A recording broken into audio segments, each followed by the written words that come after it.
Today, in this episode, we will be talking about organizations within your TTRPG/D&D campaign. Right? And not just organizing. No, organizations.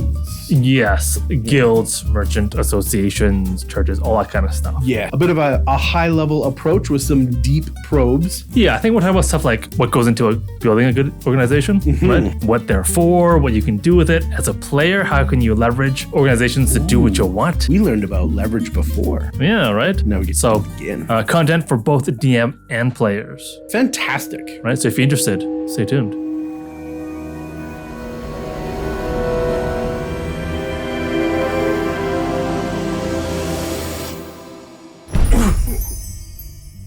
Oh, wow. Yeah. Legs out for Harambe. Well, that's right. Nice. All right, summon in once again. Let's do this. Oh, straight in. Welcome to Caffeine and Cantrips, the show where we want to talk about D&D. Or else. Thank you. Welcome, seekers of truth, to the path less traveled. You have been chosen to join us to embrace the mysteries of the unknown. In this sacred fellowship, we unlock secrets that have been hidden from the world. As you take your first steps, you leave behind the constraints of the mundane as you step into the realm of where shirts and possibilities are unfurled. Here, we're not bound by the chains of ordinary existence. We defy the boundaries of reality. Delve into the extraordinary and see what others cannot. We hear the whispers of the forgotten and wield powers beyond imagination. Sean, number 467. That's me. You want to join my club? Yeah, I'd love to join your club. Yay! One recruit for the cult.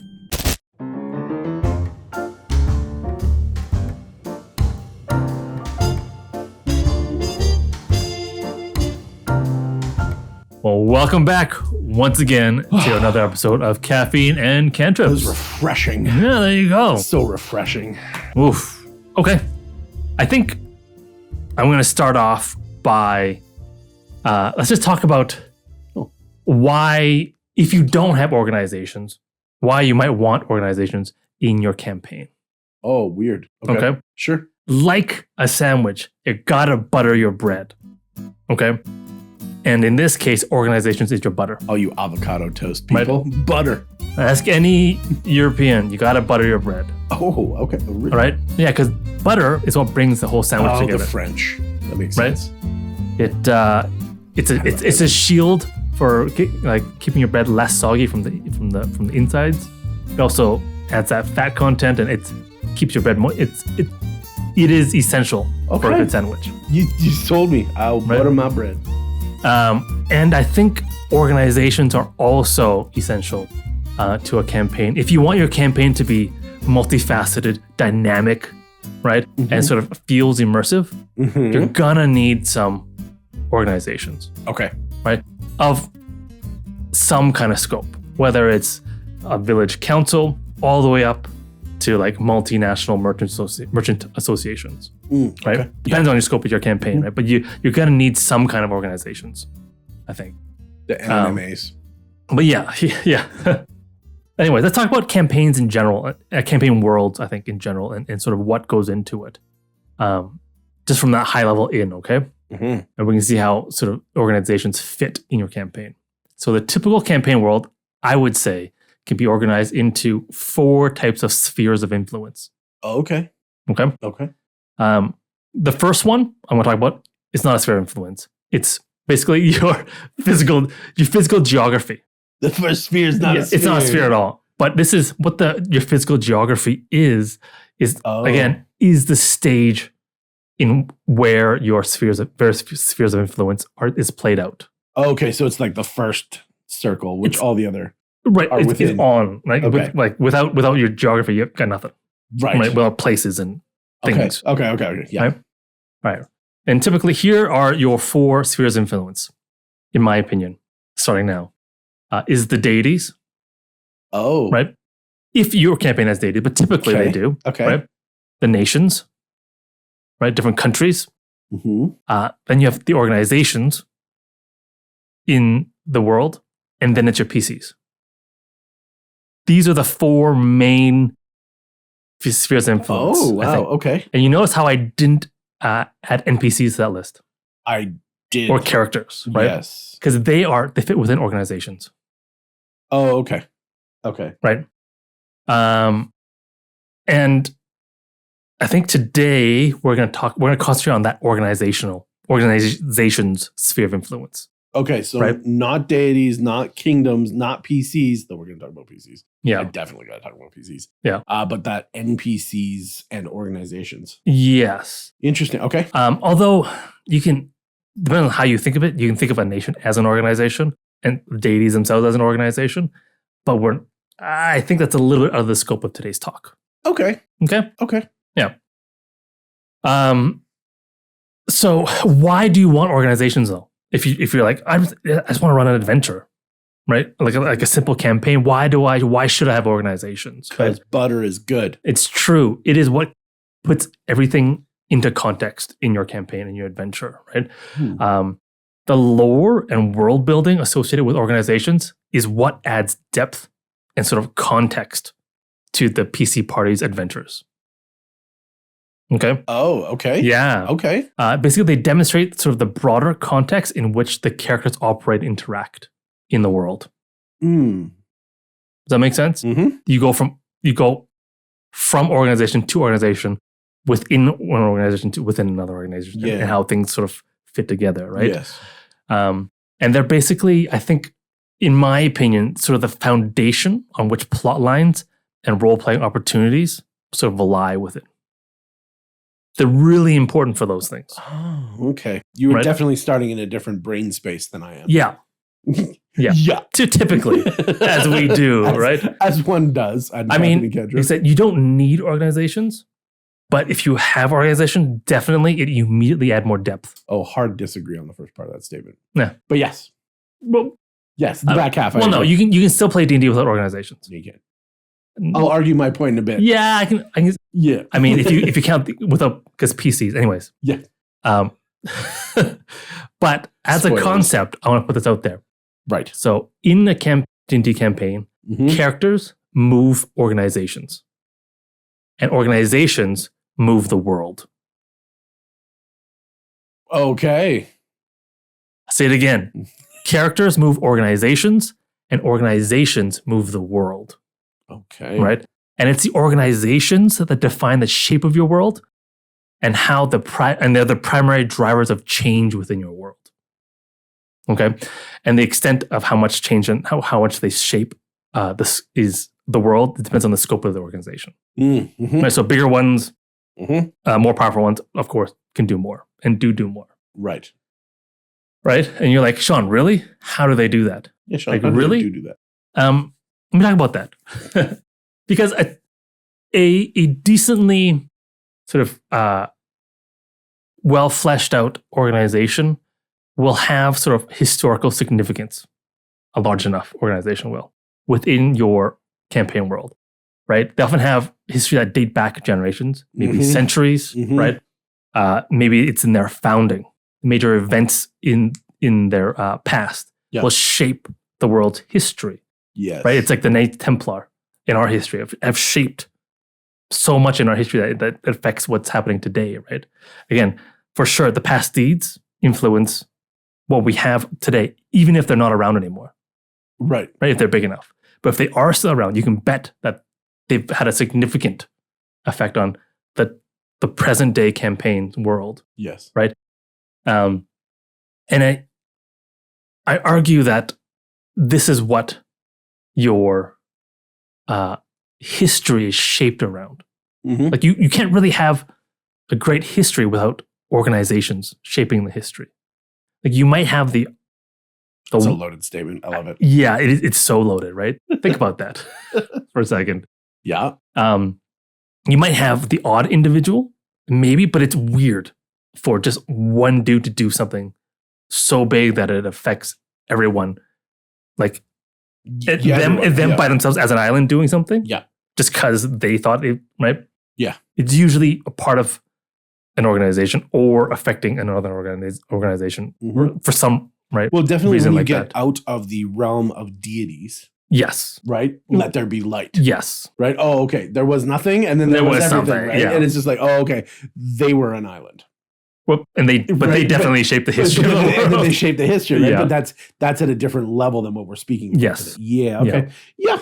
Yeah. And then in the present day campaign, present day, they shape the political landscape. They totally influence the politics in the game world. Large enough. In different scopes, right? Right.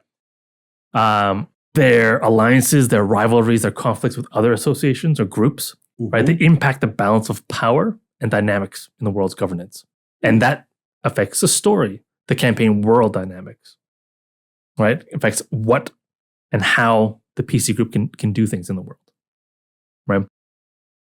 Yes. And I would argue that the majority of your world dynamics will come from this, Yeah. right? From the machinations of your different organizations, and as they sort of their machinations weave together, Right. and sort of manifest within your campaign world. Mm-hmm. Okay. Mm-hmm. The next way they shape your world in a world building kind of way is their cultural context, I would say. Oh, okay. Right? Because you want to build cultures within different regions and stuff like that, Yes. right? In your campaign world. Yes. So I want to say that the values, beliefs, and motivations and actions of your organizations define the cultures and values in the game world. That's interesting. Not the other way around. Ooh. Right? I know. It's weird to think of it that way, right? So Yeah. let me talk about that a little bit further, that idea. Okay. I'm going to think about it. Different regions might have unique organizations that Yes. embody those areas' beliefs and traditions and Absolutely. societal norm. Yeah. Right? That's the way we normally think about things. Okay. Right? But from a world builder's perspective, Yeah. I believe it's the regions that embody the characteristics and the organizations that they contain. Right? The way that we experience as players the characteristics of a region Mm-hmm. is by interacting with the organizations within that region. Without organizations in a certain region, there is no culture, right? Because it's as a DM, it's through the organizations and the NPCs therein that we show the culture to the player group, right? So in that way, it's the organizations that define it for the players, right? Like, how are the players going to find out about the culture? It's by seeing what the people in those organizations do, how they act, what their values are, what their beliefs are. Interesting. Right? Interesting. So from the point of view of the player experience, it's the organization that defines the culture of that region. If you don't have organizations, there is no culture in that region. Not that you can tell them, yeah, but they don't experience, they don't see it right. if they don't without the organizations. It's an interesting chicken and the egg argument, Mm. right? Does the culture define the organization or vice versa? And it's weird because I don't think I've ever built any worlds, organization, and then geography. Right. But I mean, and most people won't. They'll do geography and they're like, oh, this region, I want this kind of a country in this org. Right. And therefore, but I don't want to talk about it's from the point of view of the player experience. What defines within the experience of the player, the culture? How do I find out about, in my mind, about the culture in that region? It's the organizations. Okay. Right? Oh, it's this merchant guild. Yes. All the NPCs hate it because they're unscrupulous. Ooh. It demonstrates that this is unscrupulous in this culture, whereas this is a good merchant group. Okay. Right? It's these two organizations defining the culture for me as a player. Right. Okay, so I think not really from building. Yeah, so I think there was a bit of a leap from the world builder's perspective I guess to so. the Maybe that was wrong. The player. Yeah. No, it's not wrong. It was just totally. I'm always wrong. It definitely is worth liking and subscribing for your wrongness. But beyond that, that's true. No, I think I agree with you in the aspect from the player's view of the show don't tell side of it. Yeah, that you will experience the organizational cultural influence before you perceive the world builder's geographical cultural influence.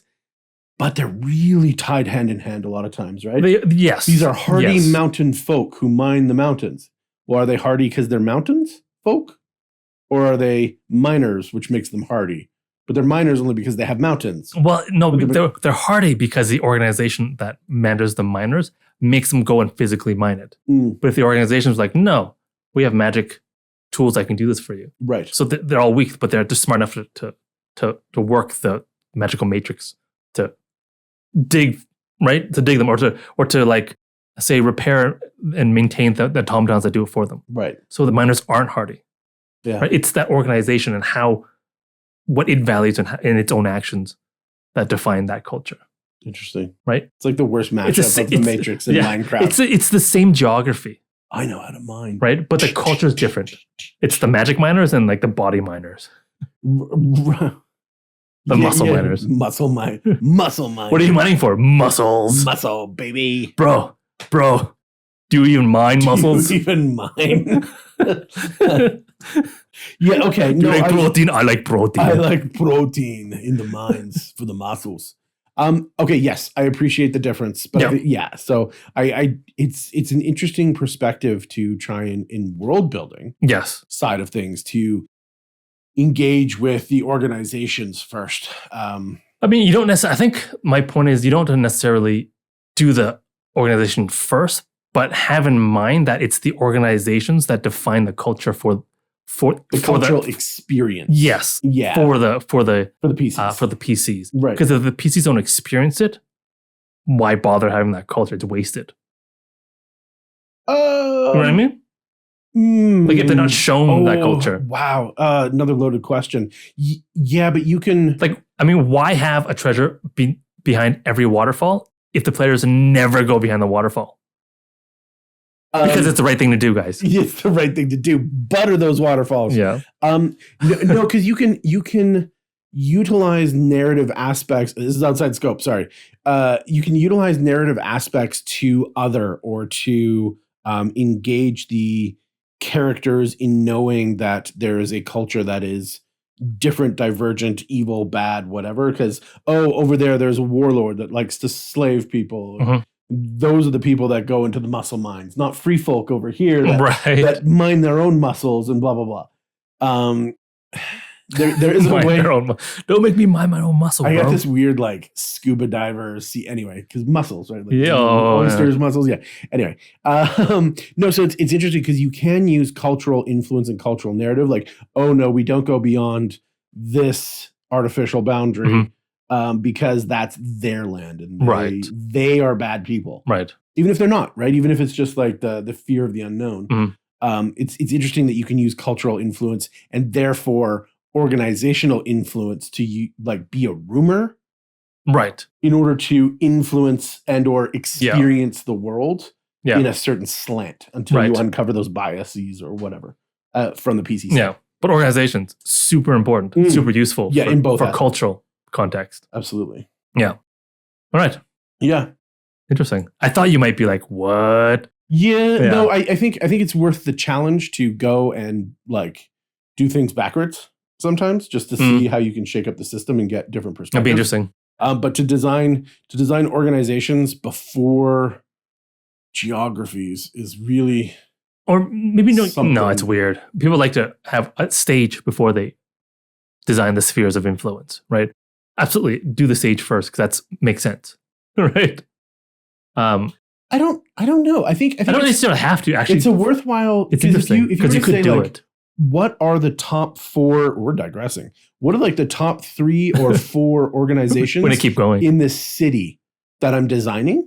Yeah. How did they influence the way that the city looks, feels, works? Blah blah blah. It is interesting, as opposed to going, this is a populated city, so it's got to have a thieves guild. Right? No, it might be more interesting doing the organization first, actually. It could be. As an exercise, it could be. Because then you go, these are the influences. So what do the thieves like? The thieves like densely packed slums. Yeah.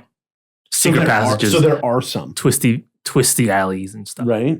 Yeah. It could be interesting, whether that's quadrant-based or that's area or that's intermingling. Anyway, that could actually be an interesting exercise. Yeah. Digression. Ended. Get back on the train. Back on the train. And since you're jumping back on the train, why don't you punch that ticket right down there?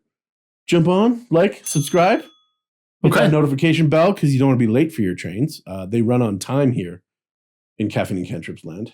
Yeah. Yeah, more accurate than the Germans and the Japanese combined. Yeah. No, they're not. So accurate. Super accurate. So accurate. They're like wizard trains. They arrive precisely when they mean to. Right? Yeah. Except when someone jumps on the tracks. Japan. Only super Looking at you. Yeah, we don't allow that here.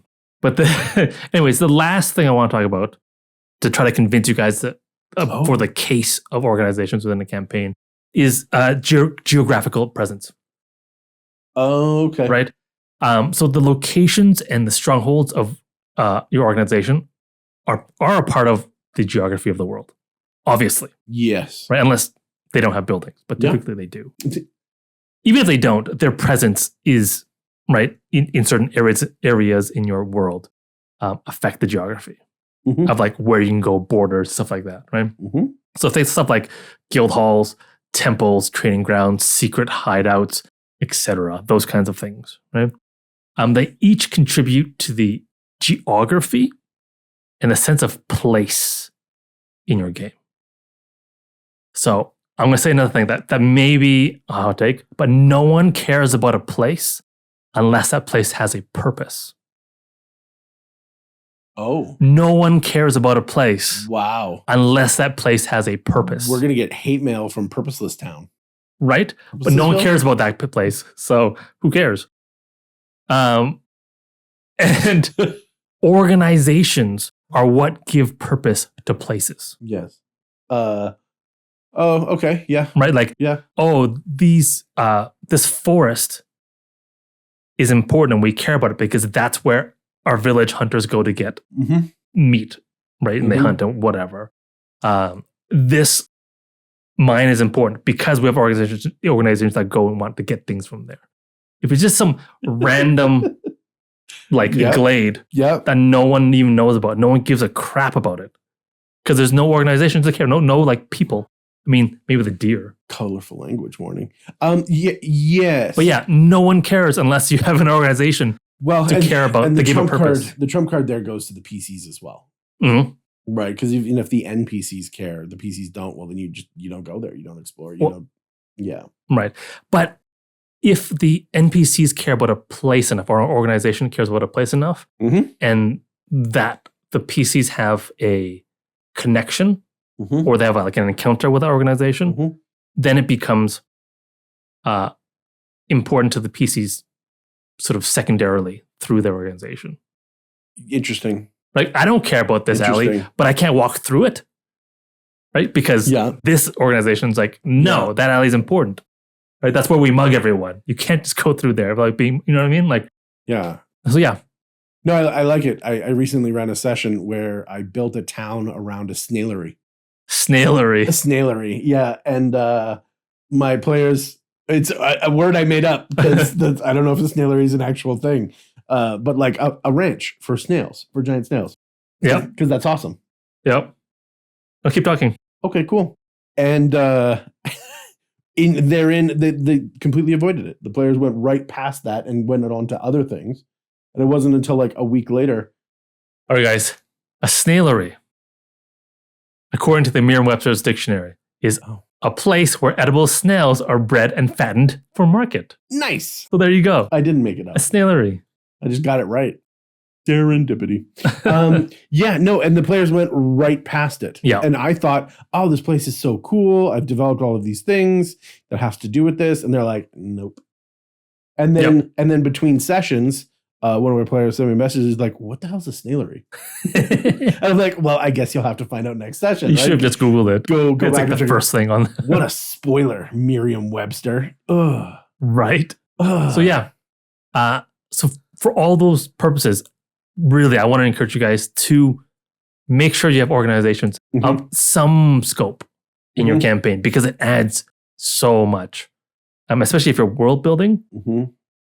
Thinking about organizations this way hopefully will sort of get those brain juices flowing on how to, like, because we want to have cultural context. We want to have immersive experience. We want dynamics and a history, right? You got to have organizations. Yeah. So yeah, that's fair. And I think unless you're running a game or you're a part of a game that's like purely war game, Right. right? You're going to have at least one organization, Right. probably two, but you're going to have at least one organization, whether you like it or not. Yep. So welcome to the party, right? The PC party is an organization unto itself, which you did mention. That was your fourth sphere. Yep. Right? Yeah, they're like a force on its own, right? Well, they are, and they become a bigger sphere of influence as they level, right? That's why they Yes. talk about the tiers of gameplay and whatnot. Yeah. The tiers of Like gameplay. they're equal to the gods when it comes to sphere of influence, right? Eventually. Yeah. Eventually, possibly, if your campaign goes that high. Mhm. But it's really interesting to think that regardless of whether you plan it or not, the PCs are an organization unto themselves. Absolutely. Right? And I suppose digging in a little bit to what you said, because you just mentioned a whole schwack of things. I was just trying to convince people to make organizations. Yeah, yeah. And I think sometimes when we talk about stuff, there's too many ingredients in your sandwich. Right? It's overwhelming. Okay. Right? Break it down for us. I think that I will a little bit. I just talked about the butter, really, guys. Whew. That was just the butter. It's just the butter. Wait till we start talking about the condiments. No, it's something that I think is really important to consider, that, like you said, the structures of the campaign world are going to have an influence on how the players go forth and interact with the world, with those particular structures. And since you're already in an organization, and now that you've made one, being the PC party, right, it should be, whether it's very small at the beginning, like PCs, or it's very large, like a villainous organization that is your BBEG's whatever mastermind brand or hive or whatever it is. Well, like a queen all the way down to drones, right, can be an organization. They definitely are organized. Right? So, and that's a little bit different, but yes, absolutely. And so since we're already in one and we already have one, so you can't say that your game doesn't have any. We should flush it out a little bit. Yes. Right? Yeah. And so I think, honestly, much like making characters. Honestly. I think that purpose and goals are going to be some of the major factors that contribute to defining that kind of primary concern of the organization. Oh, and that will then influence and or inform as to what its motivations are, what it would look for, and how it would influence culture. We're jumping on like how to create a good organization, how to flesh out an organization. How to well, not necessarily a good, good in quality, but not necessarily good in alignment. Yes. Yeah. Right. Yeah. Right. Even when we've talked about previously in like how to make a better villain, right? You need to define those goals and the purpose of what they want, right? You should be able to have that perfect bite. Eventually, once you've flushed it all out, to understand, what this is. Yep. Right? And I know a blank by its blank. And when we go in and we flush out these objectives, they can be, and they should be, a way to, like we said before, right? You want to see the way the world works, see how the systems work. When we are exploring, one of those pillars. No, the great pillars. Right? These goals that are proposed through the organization can be great ways to have exploration-based quests and storylines to further fill out your world, or to attach to the world in different parts, to either annex those and make them a part of itself, or to like symbiotically mesh. So there's reasons and information as to why things are like that. Okay. Right. And maybe that's why we do like geography first and then organizations, to see how they fit sometimes. Or you don't have a rural bandit camp in the middle of an urban environment. The geography states that it has to be a rural bandit camp. Right. Right. And they're going to act differently. They're going to be highwaymen. They're not going to be like cut purses and stuff like that. Right. So there is information that we can derive by picking out what the purpose, what the goal is, and how that story wants to be unfurled. How that story, what we're going to lead for the organization. For their organization. Right. The next thing that I think is really important when we're talking about flushing things out is what resources and assets are integral to your organization. So now, a resource or an asset can be kind of anything, right? These can be, and I'll come back to this first one, a headquarters, hidden bases, NPCs that are included in the organization, actual resources, gold, lumber, wheat, sheep, clay, rock. But you can tan lovers.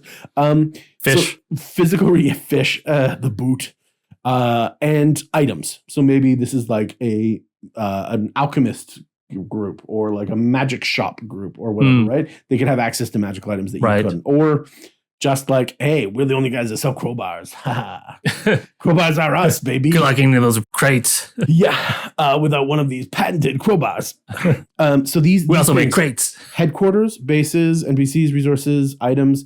These are all sorts of resources and assets that you can have in that organization that are going to, once again, further talk about or show what that organization is about, what is integral to their cause. Miners need mines. Yes. That is an asset because they're looking for something and they're mining it out of the earth, right? And they're bringing it, or space rock or whatever it is that you've got, and they're bringing it forth to become a usable commodity. Right. Without that, they can't be a miner. Right. Mines also need miners.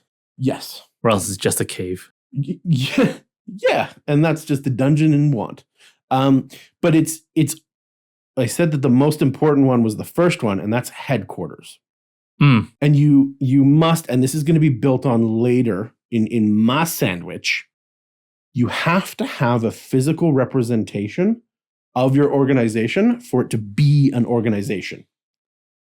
Or else it's a concept or an idea, and it's not necessarily something that is an organization. It could be a movement, it could be a philosophy, it could be a belief, but it's not an organization if there's no physical manifestation of it. Okay. Yes. And that might be one to wrap your head around a little bit. The purpose for that is there needs to be something that can be built off of and or attacked. And I'm going to get to attacking and interacting with organizations a little bit later. But I think that a headquarters or an identifying point, even if that is the PCs, who are just madcap gallivanters, littlest hobos that go around killing people for gold. Okay, great. It's a different TV show. They themselves, yes, littlest hobo. There is the PCs themselves are the physical manifestation of their organization. Yes. Where they go, they influence. Where they leave, bloodshed and tears are in their wake.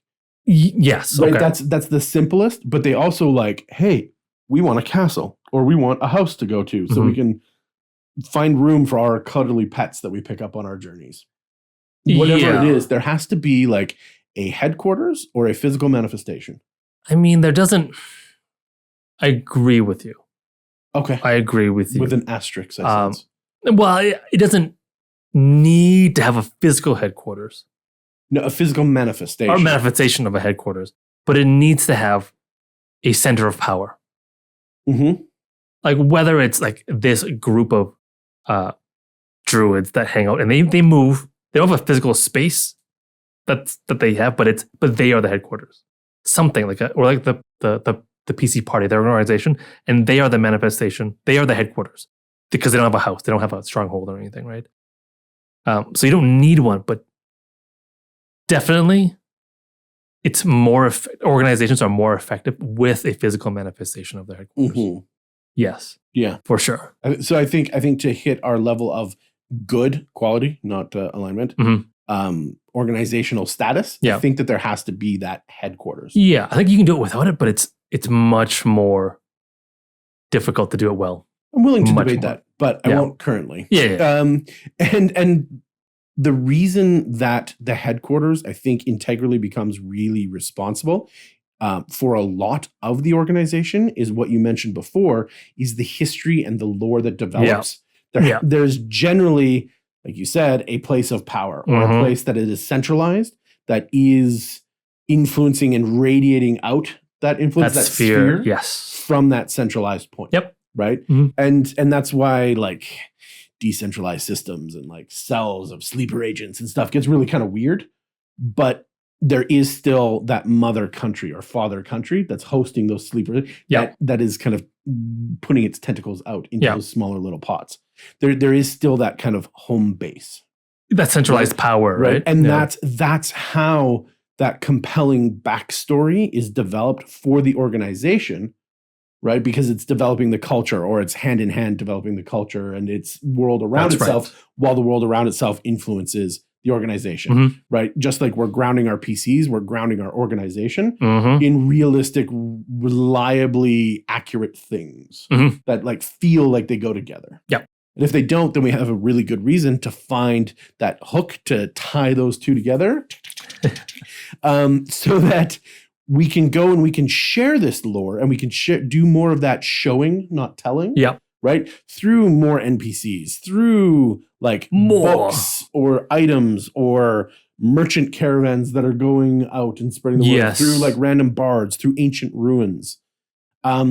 It's also, I think,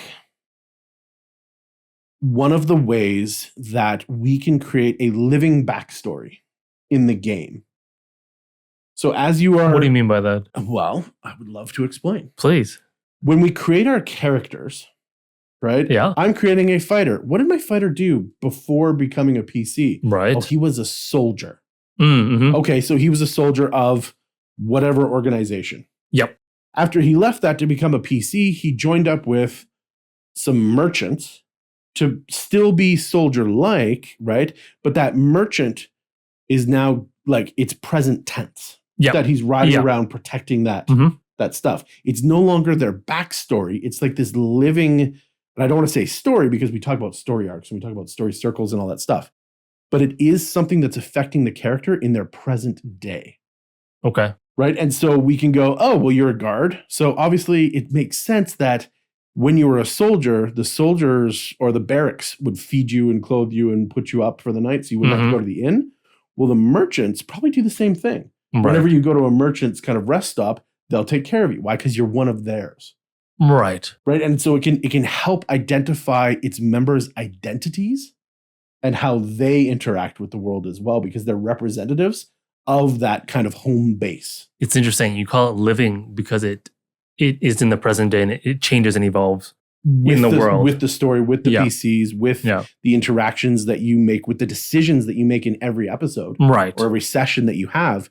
Your story, your backstory is interacting with your present story, just like the world's backstory is interacting with your present influence, changing, right? And so it becomes, when we join up with these organizations or when we experience them, interact with them, whatever, we are engaging in kind of muddling the water a little bit to see what's going on. And by touching it, we're moving those spheres of influence that you said that move the world. Yep. But it's in little ways, perhaps, or it could be in big ways. Doesn't matter. Right. What's happening is you are evolving and you are changing. And that really gets in when we start talking about conflict. Right. In between organizations. So I won't talk about that now. A little bit. But it is something I think to be aware of, that these things, if you're talking about this organization establishes cultural relevance. Yeah. When you start playing with that, you start playing with the culture of an area. Yes. And if you're influencing that, you're changing that. And if you're changing that, who knows what's going to happen? Well, it's a great idea. The DM does. He doesn't know anything. No idea. No idea. It's interesting. I like it. It's cool. But I think that, organizations are great. And we talk about like how we can make sort of a deeper organization, a richer organization, how they affect the world. But I think all this stuff about organizations is of limited value, actually, if the players, not the PCs, if the players don't really care about them or engage with them. Oh yeah, that's a huge, huge. So how do we get players to buy into an organization? How do we get their skin in the game? Right, let's talk about that. Advertising. You know what? Yeah. Yeah. Welcome to D&D. I just want to hand out some pamphlets for you guys to read. It goes to the list of, the prevalent major organizations in the world for you there. Join the Zentarum. Yeah. Here you go. I saw the movie. Weren't they the bad guys? No. It's up to you. It's just Harper's Light. But I think there's a couple ways of or techniques you can use to sort of encourage the players to buy into organizations Okay. or an organization. Right. If you kind of want them to guide them towards a certain direction, right? And the first one is using narrative integration. Okay. Yep. Simple. Yep. Right. Make sure the organization is sort of integrated into the overarching narrative. It's not just some side thing. Right. Like, oh, here's the Merchant's Guild, but there's no reason narratively to ever interact with the Merchant's Guild. Right. Then players probably won't care because they're probably concentrated and focused only on chasing down that one dude to take him down. Which is fine because the Merchants Guild needs you to go and take back one of their old outposts. Right. That guy took over, right? And now which is a nice way of introducing that organization to the players narratively. Yes. Right? Like I said, it shouldn't feel like a separate or an isolated element because no one cares about that. Right? Because there's no purpose narratively. If there's no purpose, no one cares about it. Unbuttered bread. Right. So you should make sure to weave your organizations into the fabric of the campaign storyline. Just weave it in.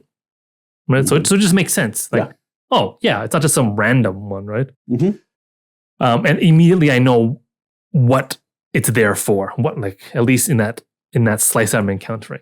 Right? I know why it matters for me to care about or think about this organization.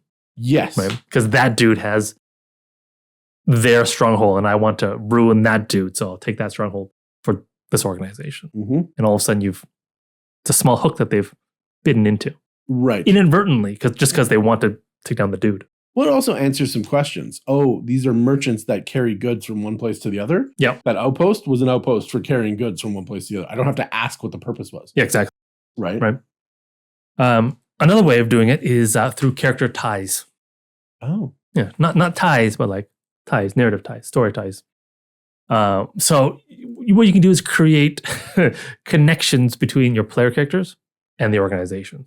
Now you're like, I'm the DM. How do I connect anything to the players? You just tell them. Right? Love this. A character might have like a personal story with a particular organization because I said that they've created, and you can take and sort of run off with it. Because I changed your backstory. Right. It could be a familial tie, or it could just have some strong interest in that kind of activity, right? In their backstory. I forgot to tell you, you're all tabaxi. Right. And having this tie-in with the characters and the backstory, hopefully, naturally will motivate your players to engage with that organization. Again, you can't really force. I mean, you can force them, I guess, but the players won't be happy, and you don't want that. No, they can feel when their agency is threatened. Yes. So what you can do is set this up before session 1. So in your session 0s, or in between session 0 and session 1, during that player character creation process, you can go in and work with your players to build tie-ins. Yes. Right? Yeah. And then when your session 1 starts, you're good to go. Now you'll find that a lot in module style D&D. Oh, here's backgrounds. Well. Yeah, choose one of these background elements. You know this NPC via one of these 6. Either roll or pick one, right? Yeah. And then go, right? And so you're like, oh yeah, no, I met him once and he saved me from. Well, it's a way of ensuring that every character has a decent hook and decent reason to follow the storyline. Yeah. Yeah. Right. Yeah. Because that's so important. It is. Well, as for DMs and for players. True. Right. Another way of doing it seems obvious, but give in-game benefits. Right.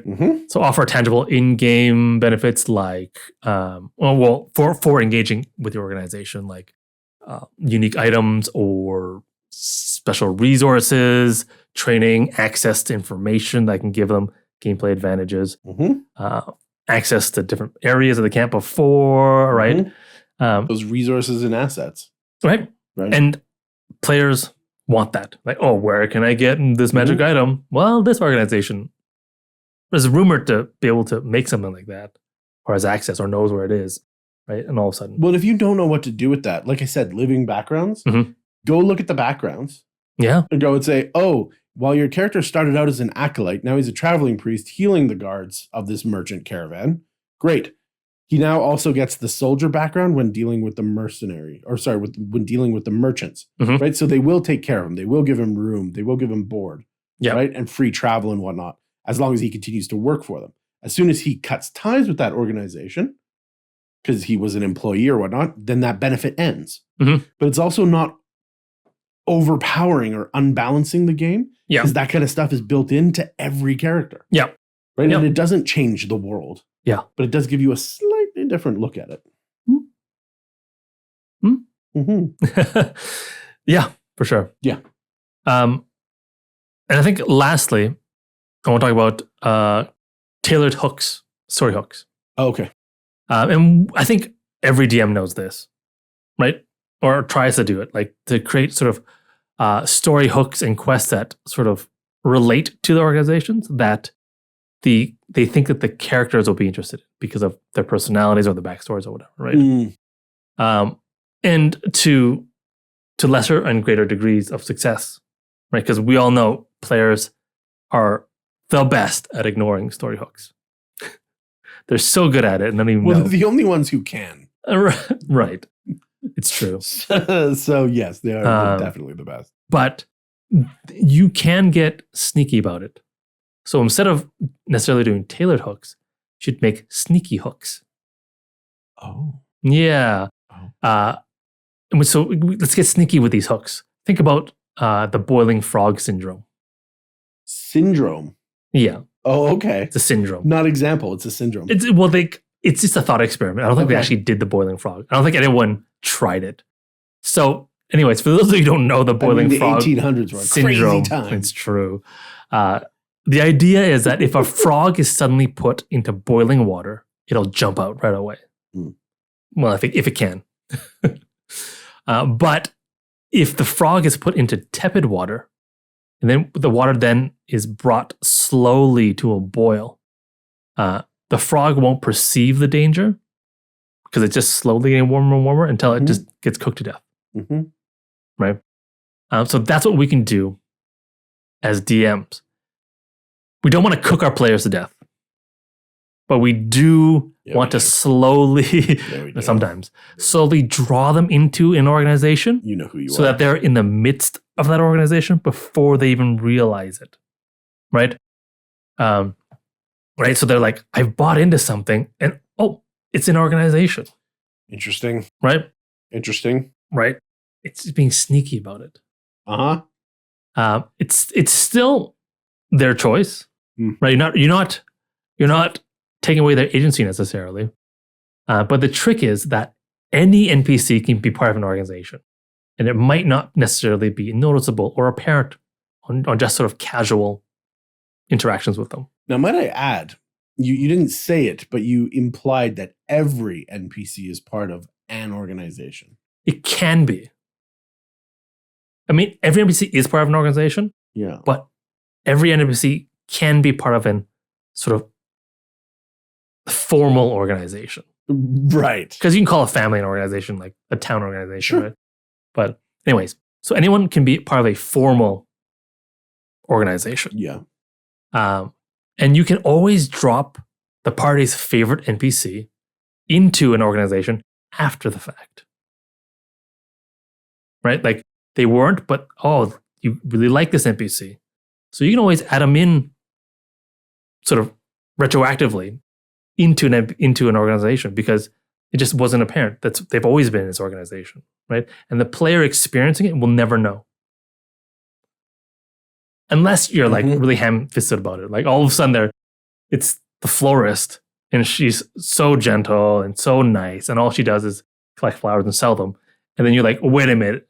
No, she's actually part of the barbarian tribe club. The barbarian enthusiasts. Right? And she just, all of a sudden her character changes and everything like, wait, that's weird. We rage for fun. Right? And profit. Buy this flower. But right. Anyway, unless you're really obvious about it, any NPC can always have been in a part of an organization. You can make a decision retroactively. Wow. Okay. So you fudge your dice rolls too, don't you? No, But you know what I mean? I do know what you mean, and I think this is a hotter take than you think it is. Yeah. Oh, I know. I know. Because you don't sit on the other side as much. I know you listen to the other side, but it's an interesting concept to retroactively remove choice. There's still a choice. We'll get to that. Oh, we'll get to that. Please. All right. Let's get philosophical in the end. We'll talk about it though. So, anyways, I'm just gonna go through this whole idea first. How to boil your players. Please. Right? And maybe the imagery is wrong. It's negative because you're boiling. But anyways, some like it hot. Right? Maybe you're secretly curing their disease. Right? Before they know it, they're like, "Oh, I'm cured." Secretly curing their disease. Yeah, slowly. Okay. You're giving them the cure before they. Anyways, so once they're involved, they're already involved with this NPC that they like. Right. And then through that NPC, you introduce more NPCs that are important and related to that first one. And you go do quests from, you give them quests from NPCs, right? And they will naturally, the players will naturally be invested, will invest themselves into those NPCs and the happenings around them because they care for that NPC if you're doing it right. Sure. Right? Don't just kill the NPC, right? There's a reason for you not to kill an NPC because you want to use an NPC as a tool, as a bait to kill players, to draw them in, right? Yes. And as you do that, the players don't know, but they've been buying in the whole time, not into an organization, but into characters, NPCs, that they just happen to be a character in an organization. Okay. Right? And it's not until later probably that they find out that, that all these characters are part of an organization. Mm. Right? And at that time, they can jump out if they want to. Like players will do whatever players want to. Yep. Right? Yep. So you'll never be able to just boil them alive. You can always jump out. Right? You're like, oh no, you guys are thieves the whole time? Peace. Or I'm going to arrest you because I'm a guard. Mm-hmm. Right? You should have known. And that's fine. Right? But you've gotten them to interact with this organization for whatever purpose you have. Right? And you've done in a way that from the player's point of view was very organic because you'll never know, right? So you won't, even if, and here's the philosophical part. Right. If you don't feel like you don't have a choice. If you feel like you have a choice and you choose anyways, does it matter if you have less choice than you had before? You know what I mean? Like if you never know, is it still okay that the NPC, like if you never knew that the NPC was not a part of that organization and then it was added in retroactively, would I care as a player? Because to me, they've always, like when I find out that they're in an organization, they've always been in that organization. You can never tell. Yeah. No, sorry. Not that you can never tell which way it is. If you're the DM and you do that, you can never tell them. No. Because you have, we've talked about this before, you have negated their decisions by forcing the world to conform to what you want, regardless of what they were doing. I mean, in a sense, you do that anyways. I don't think so. Not if you only write forward. But if you're like, oh, initially, this character wasn't part of anything. But as the PCs met them, as the PCs changed them, influenced them, right, changed their path, they became slightly different. And in becoming slightly different, they then befriended and or engaged this organization that they slowly became a part of, kind of leading the PCs in that direction, is something very different from, oh yeah, your grandmother was a wolf the whole time. Well, was she? Because I cast hold person on her and it held her. But you can't do that on a wolf. Oh. Wolves are people too. Well, they're not. They're a different creature type, totally. But like that example, like, oh, does it matter if we turn right or left in the dungeon? If the next room that we encounter is room number 2 on your list, DM? Mm-hmm. Like, is a fake decision a decision? I think it's not. But from the play experience. This is why you can never tell. Yeah. Right? Just like you should never tell if it's prepped or spontaneous. Mm. You should never tell, unless it's like way out there.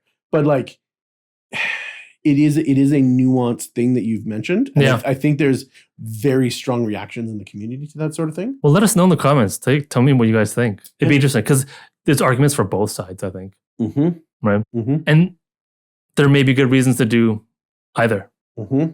No, I mean, but you mentioned that there is a way of doing this, I guess, without having to retroactively do anything. yeah, I generally Just think make them secretly join the organization after fact. they could. Yeah. They absolutely could. Or they just, not secretly, just never comes up. Or they were, or it makes more sense if they were in that town. You didn't really know why they were in that town, but to ground them, they were there because they were trying to be recruited or they were trying to be whatever. Mm-hmm. It makes more sense then. And players, apart from sometimes being oblivious, right? So that this like always frog in the pot scenario becomes kind of difficult because from my experience, it is beyond boiling. And they're like, wait, this is lava. We should probably get out. And you're like, yeah, no, the TPK was already done like 5 sessions ago. So there is something to be said of, as opposed to providing that like incremental increase. That's great for like tension and story arcs and whatnot. But I think that whole like the sweeter the bait kind of thing to at least entice them in that direction, and then you let them choose, right? And whether or not the story is going in that direction that you wanted it to, railroad style, if we're talking about that, it becomes an issue, I think, to force people onto the railroad when they. Well, it might be that there's nothing else in the world. You're going to have to do this at some point. Mm-hmm. That's just the way it is. And the players, you need to give the players, some kind of direction because they don't know what to do. Mm-hmm. And they're looking for someone to tell them what to do. Mm-hmm. Right? Because that happens. Yeah, no, it is an interesting thing that you have suggested. I know. So do jump in the comments. Do yell at Sean. He loves it. I do. Yeah. Well, any comments I love, right? Good and bad. Yeah. So hella bad. No, it's interesting. It's interesting, and I think when we talk about, especially if you're talking about an NPC that you are or are not, forcing things to happen to, for the good of the story. Yeah.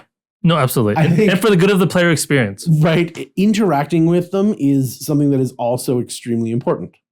And so I think it's good that we say hello to the little people every now and then. Oh, the like and subscribe button, you mean? The like and subscribe is especially little. I don't know if YouTube doesn't like us. It's really see how accurate you are with your mouse. If you can click maybe have a big screen. Go. Yeah. Yeah, especially if you're like really far away. Most of you guys are on your phones anyways. So and your mouse. Oh, if you don't even have a mouse, then you're just like freewheeling. I know, right?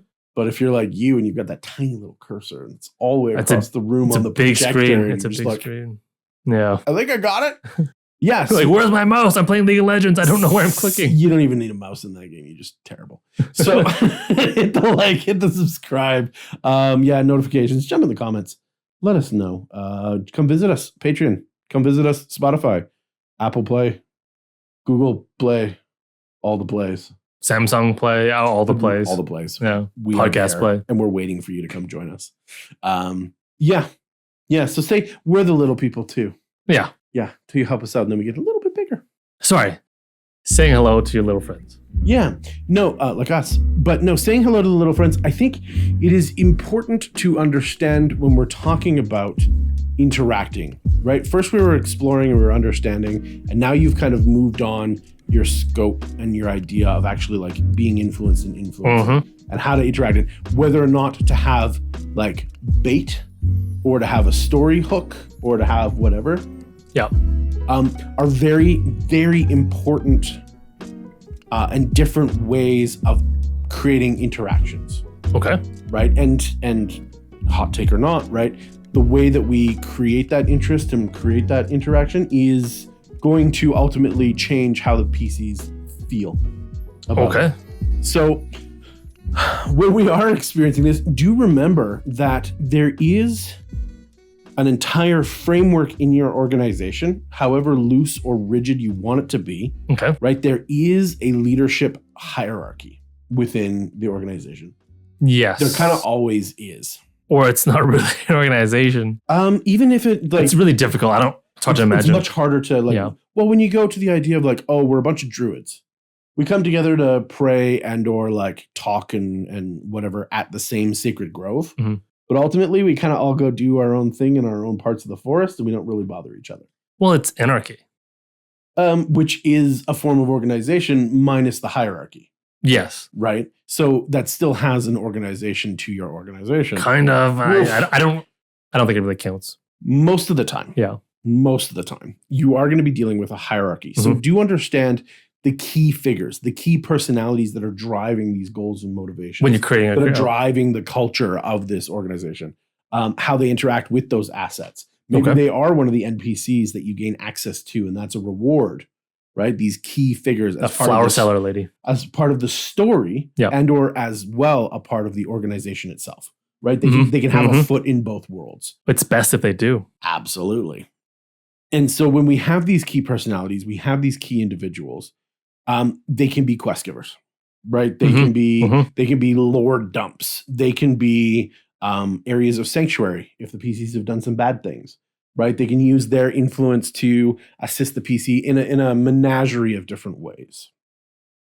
Yes. Right. And these are all important things, right? Because then this will be the other side of the coin where you're ingratiating the PCs to this NPC for good reasons, not for artificial ones. It's interesting because you talk about hierarchies within your organization and you're talking about like how they can be quest givers. It's interesting because then you have different levels of quest givers for them. And your players will naturally have that progression through the organization by going through up the hierarchy, basically. Yeah, and it's really important to remember that every organization, caveat, every organization has their C-suite, right? Their executive, the boss, the captain, the general, the high divine general, bam. And they have their mooks, their grunts, right? The absolute bottom of the totem pole people that if you work at IKEA, you are important. Just as important as the higher ups, right? That's how it works. Yeah. Because you are important. You make the day-to-day store run. And if the day-to-day store doesn't run... Well, as a group, you're important. Yeah, absolutely. Yes. Absolutely, right? The people at the bottom of the pyramid don't belong there. I'm not saying any of that stuff. But they are important to the function of the entire pyramid, right? And they are a necessity. However they're treated. Hopefully good. So it's important to remember, right? All the way from the CEO's desk to the mailroom, these are interaction points. Every floor is a space where your PCs can get on, right? So if the PCs like to support the little people, great. I have a peasant, quote unquote, peasant level person, peasants, who is a recruiter and who is looking for people who want to do good to induct into their organization. Right. Great. They could also come across bandits attacking a caravan, and that caravan is housing somebody that's a mid-level person in that organization. And they're like, wow, thank you so much. You came out of nowhere and you saved my butt. People I could really use some reliable people like you, right? And I know some people, so I could get you somewhere. Yeah. Right? You're like, oh, that's even better, right? And so you can have all of these different interaction points, right? Especially as you're introducing organizations to varying levels of PCs. Yes. Right? The higher the level of the PC, the higher to the top that they could have an initial interaction with. Though you should probably have seeded the field and like made more of that kind of available earlier, but they didn't take that bait or that hook because it wasn't juicy enough. Right? And so increasing the rewards for interacting with your story in a kind of consistent amount with their levels or with that is another great way of getting them to like turn into the story that you're telling, right? Is to reward them for doing that. Yeah. And players love rewards. And then we do. And I love giving them. Yeah, I like that stuff. Take it. So when we're talking about that interaction, right, at any level, right, and we can make that corresponding to the level of the PCs. Yes. Membership and recruitment opportunities are other great ways to show. Once again, always going to relate back in our sandwich, right? One layer builds on the next. It's to show that experience, that the kind of face to the public the organization has, right? If it's a cultist for a death god, they're going to meet you hood up in the dark right? They're going to kind of come out of nowhere and be like, I saw the way you slaughtered those people. It was amazing. Come to our meeting, right? And you're like, oh, that's a bad guy. But I know that this is a bad guy. I know this is a bad organization. I know what's going on here because you're showing me immediately how I'm interacting with you. Versus, oh my goodness, adventurers, thank you for herding my sheep for me. I have no gold to pay you, but I have a friend in town that I would love to send you towards. He maybe has something for you. Right? Don't worry about his cloak and his dark demeanor. He's a great guy. He's a really nice guy once you get past all that death culty stuff. Don't necessarily do that too much. There is a space for that, and I know you know that. But there also is something to be said for being genuine, right? This is how we're going to roleplay. This is how we're experiencing this organization. If it's plotted in the story arc that, oh, there's an internal corruption, there's a twist, but I need you to figure this out slowly, great. Let's get you to meet the nice people. Let's get you to care about those people so that you want to learn more about the organization, right? Get that buy-in. And that's going to create that kind of magnetism, right? That recruitment drive to bring the PCs in and to get them to care about the thing that they're a part of. Well, like there's corruption in the organization. Yeah, so what? I don't care unless I care about an NPC that's in the organization. Right. Well, there's corruption in every organization. Who's affected by the corruption. Right. Like, oh, they were unfairly treated. Now I've got a reason to correct. Now I've got to right that wrong. Yeah, absolutely. And so when we're looking at this is not only a way that the organization reacts to the public; it's how it reacts to other organizations. Right? Oh, this one feeds the poor. Oh, that one's trying to starve the poor. I guess they probably don't like each other. It's so funny. They starve the poor. I don't know. Maybe they want them to move out so that they can develop the area, or there's a mine there, or there's something valuable about the land, so they want people to move out. Typical nobles. So they hire brigands, right? They hire kind of highwaymen to make life more difficult, right? So people will just naturally move on. Okay, that's the face of the organization. You go and you meet these brigands, and they're like, move on. And you're like, I don't want to, and I'm a PC, so I win. Okay, great. But now you know kind of what those people that are driving those gears that you were talking about earlier, or moving the influence, moving the world, those people at the bottom of the pyramid are going to have one of the truest reflections of the culture and the drive of the key personalities at the top. Okay, say it again. The people at the bottom of the pyramid are going to have one of the most genuine or truest versions of the drive of the personalities and the key individuals at the top. Okay. Right, because that's shouting out to our like expert archetypes. That's how they're influencing the world through their organization. Because if the CEO can say anything. Yes. But if his people don't reflect it, then he doesn't reflect it either. Correct. Yeah. Right. And so that's a way that your PCs can explore and like interact socially and be like, why does this not match that? Right. Something's up here. Like you guys say you're a death cult, but you're there for like all the fertility ceremonies. You're there for all the harvest midwives. You're having a great time. That's super weird, right? And you're just like, you're all about the funeral rites. More life just means more death. Yeah. So we need to promote life. We're in the long game, guys. I don't know how I feel about this cult anymore. Okay. This is a great way of breaking tropes, but also, anyway, whatever, right? So when we have that genuine face, when we have that grunt level, we have that everyman level, when those interact, right? And this is happening all the time, right? Your influence spheres are not like hard limits, right? They do have like an overlap zone. And they do influence and push into each other. You're going to develop allies and rivals. Now, this is from an organizational standpoint. I mean, obviously, the PCs are going to like or dislike because they never. So the organization is going to develop allies and rivals. They have to. If you want dynamics, yes. Well, and because, as we've already said before, only really the deity level exists in a sandbox. Or sorry, on an island. Well, even then, you've got deities against other deities. Pantheons and stuff. Yeah. But you can't be like, let there be light. Snap, it happens. Yeah. Right? Okay, great. Nobody else is interacting with that.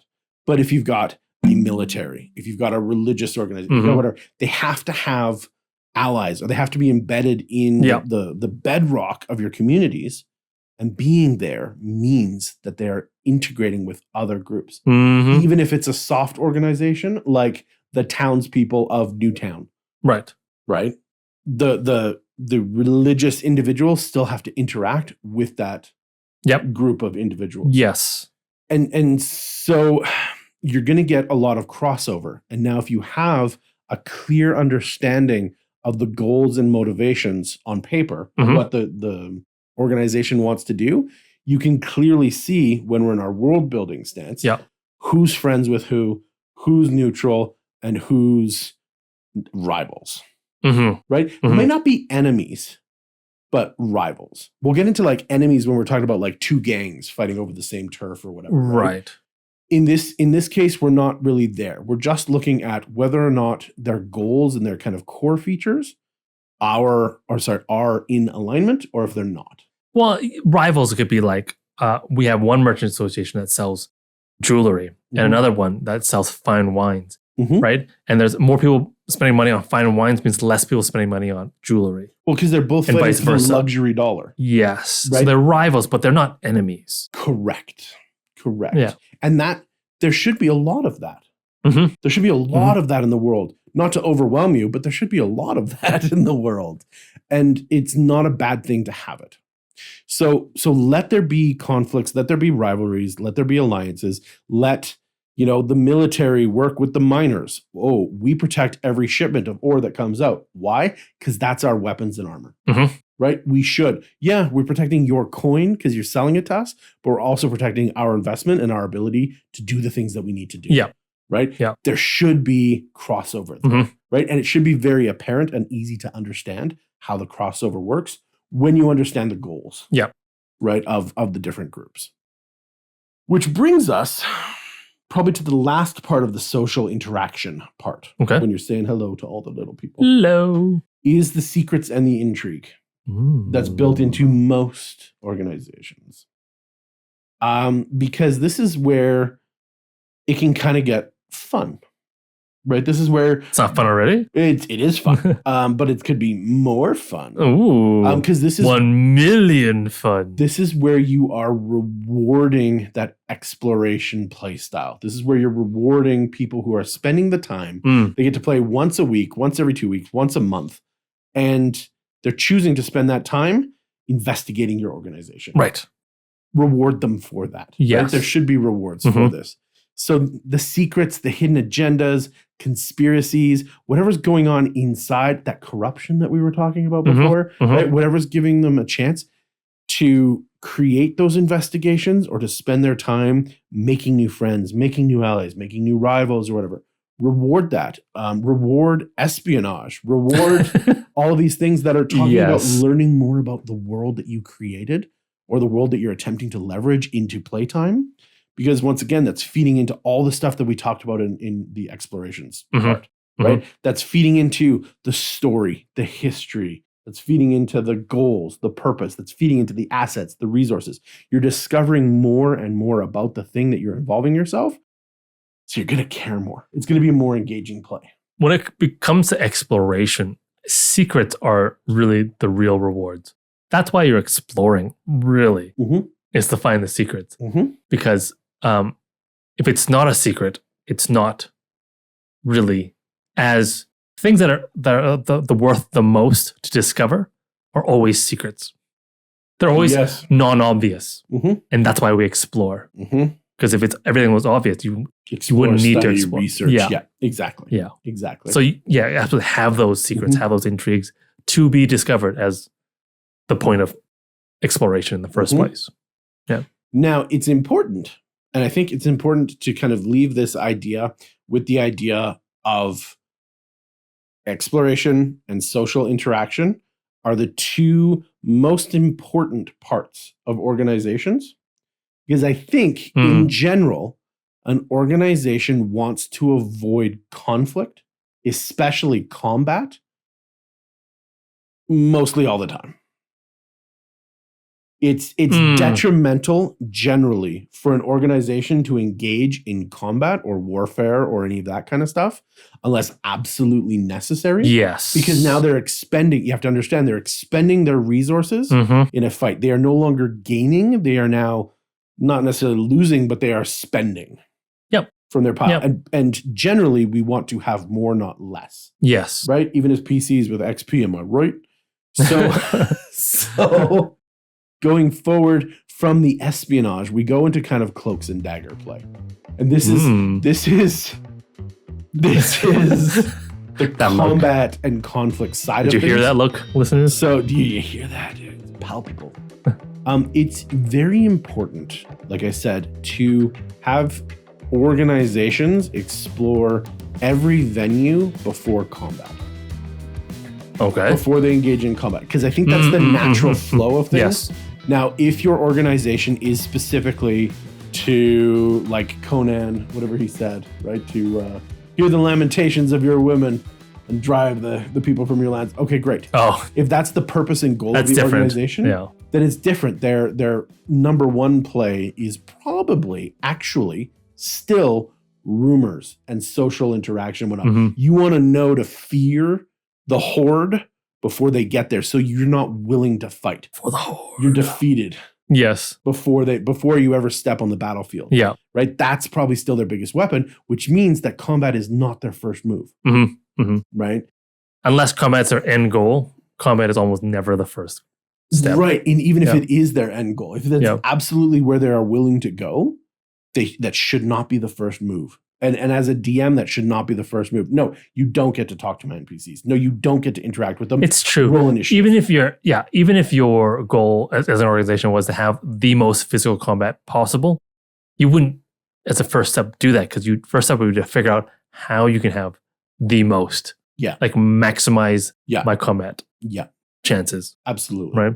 So it wouldn't be just fighting every single dude that walks into the room, right? So this is very important, and this is why I've left conflict, because it's the most cumbersome, but it's also the last option. So when we start talking about this, these are activities and missions that are going to be pre-combat. So this is the conflict stage. Interesting, right? This is where we are rivals, or we are friends, or I have noted that there is something that I need that organization currently has influence or power over. I don't want to fight them necessarily. I want to make it equitable for me to get that. Well, you want to. These are the maneuvers. Yes. Before combat. If you can avoid combat with your maneuvers, all the better. All the better, and still get what you want. Yep. Awesome. Yep. So when we're looking at this is a great way to create those quests, to create those things that our quest givers, our hook givers want to push the PCs towards. These are the desires and goals, right? Put your organization on the Harmon story wheel, right? What do they want? What are they willing to lose in order to get this, right? Yeah. And so let's break down these contracts, these missions, whatever these things might be. So I've got a few different kinds of examples of missions here, of missions types, right? So the first one is straight up influence.